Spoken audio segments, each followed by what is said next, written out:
What we're making is stuffed pittas. They're also known as Arayes. It's a Middle Eastern dish where you get a whole load of beef mince, mix it with some onions, some herbs and spices. It creates sort of like a kofta mix. Then we stuff it in some pita bread and pan fry it or bake it, depending on how you like it. And I'm also serving this with a beautiful spiced yogurt. These taste absolutely delicious. Now we'll start off with our sauce. What I've got here is 1 Lebanese cucumber. You can use half of a regular continental cucumber. Grate this on the larger side of a box grater. Then what we're going to do is add this into a bowl with a lined cloth. I'm just using a Chuck's cloth right here. Squeeze all of the moisture out of it. We don't want any of that liquid. If we put this into our yogurt sauce, it's going to be extremely runny and watery, and it's just not going to be very nice at all. So what we're doing here is just getting as much moisture out of it as possible.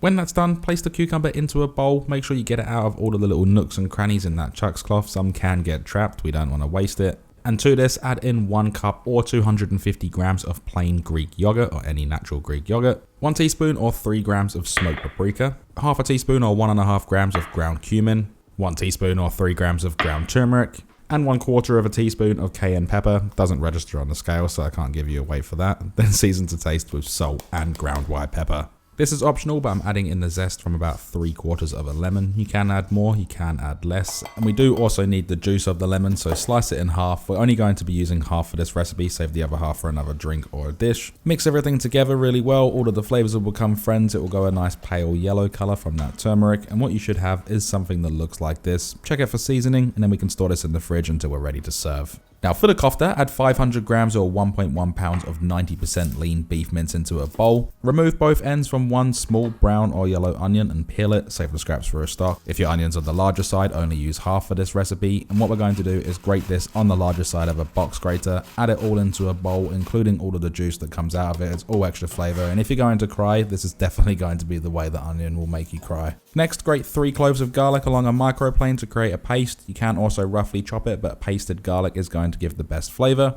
What we have here is 10 grams or 0.3 ounces of coriander or cilantro and 5 grams or 0.2 ounces of flat leaf parsley. Bunch them both up, scrunch them together nice and tight, and then roughly chop. Make sure there's no large leaves or stems, and what you should have is something that looks like this. I tried to make a cool little scene right there, then it all got stuck to my fingers, but add all of this into the bowl. Now to this, add in 1 teaspoon or 3 grams of ground cumin, 1 teaspoon or 3 grams of smoked paprika, 1 teaspoon or 3 grams of ground allspice, as well as 1/4 of a teaspoon of cayenne pepper. Again, if you don't like it, don't add it, or if you want more, you can add more. Season to taste with salt and cracked black pepper. I'm going to add in about 20 cracks of black pepper in this one. Then get in there with your clean hands and mix this all together until everything's combined. And if you don't like using your hands, you can do this with a spoon. It's just going to be a lot more difficult. Also, you can let this marinate for up to 24 hours or use it straight away.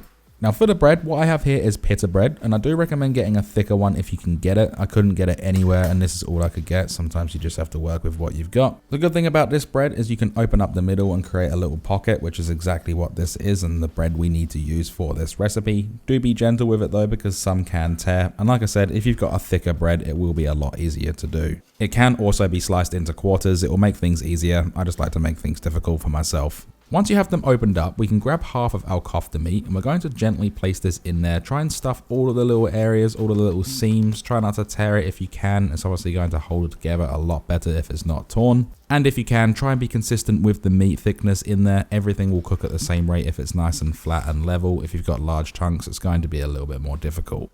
Once you have both of them stuffed, what we're going to do is lay them out flat, then brush over a little bit of sunflower oil or avocado oil. We don't want to use too much here, and I do only just start off with one side because we can do the other side whilst it's cooking.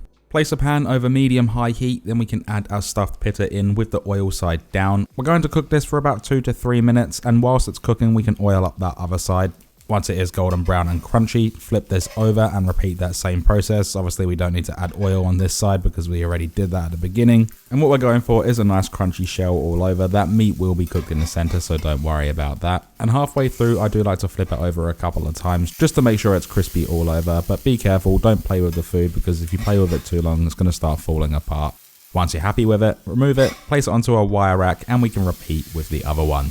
Once cooked, what you should have is a nice crunchy shell, juicy in the middle, and we're going to portion these out. Obviously, I've sliced them in half beforehand, but like I said at the beginning, if you just cut these into quarters before you stuff them, you won't have to do what I'm doing right now. Serve them up on platters or however you'd like to serve these, and then don't forget that you have that spiced yogurt in the fridge. It goes absolutely perfect with these, and I'm garnishing this with a little bit of flat leaf parsley and coriander or cilantro. Once everything is done, you know the drill. There is one thing left to do, and that is we can then dig in.